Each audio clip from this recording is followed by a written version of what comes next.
इस ब्रह्मांड में कुछ भी यूं ही नहीं होता।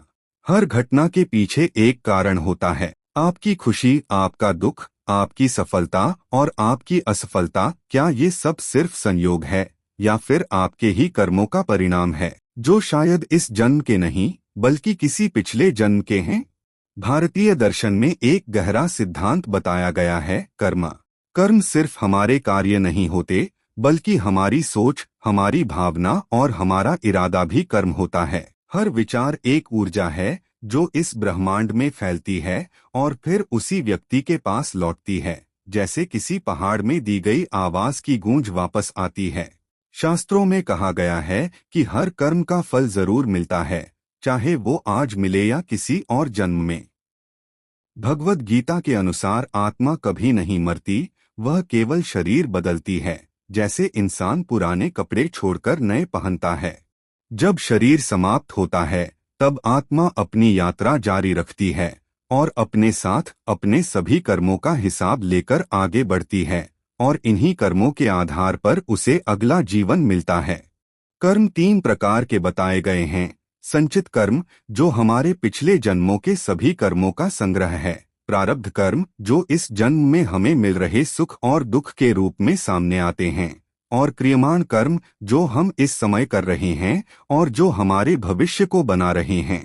इसका अर्थ यह है कि आज हम जो कर रहे हैं वही हमारा आने वाला जीवन तय कर रहा है। कभी आपने सोचा है कि कोई व्यक्ति जन्म से ही अमीर क्यों होता है और कोई जन्म से ही संघर्षों में क्यों जीता है? कोई बिना मेहनत के सफलता पा लेता है और कोई पूरी कोशिशों के बाद भी पीछे रह जाता है।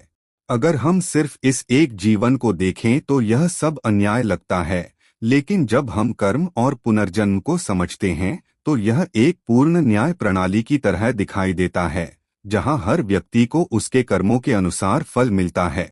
जब मृत्यु होती है तो क्या सब कुछ समाप्त हो जाता है या फिर असली यात्रा वहीं से शुरू होती है? आत्मा शरीर को छोड़ देती है, लेकिन उसका अस्तित्व बना रहता है। कई मान्यताओं के अनुसार मृत्यु के बाद आत्मा एक ऐसी अवस्था में जाती है जहां उसके कर्मों का मूल्यांकन होता है और यह तय किया जाता है कि उसका अगला जन्म कैसा होगा। कुछ आत्माएं शांति को प्राप्त होती हैं, जबकि कुछ अपने अधूरे कर्मों और इच्छाओं के कारण भटकती रहती हैं।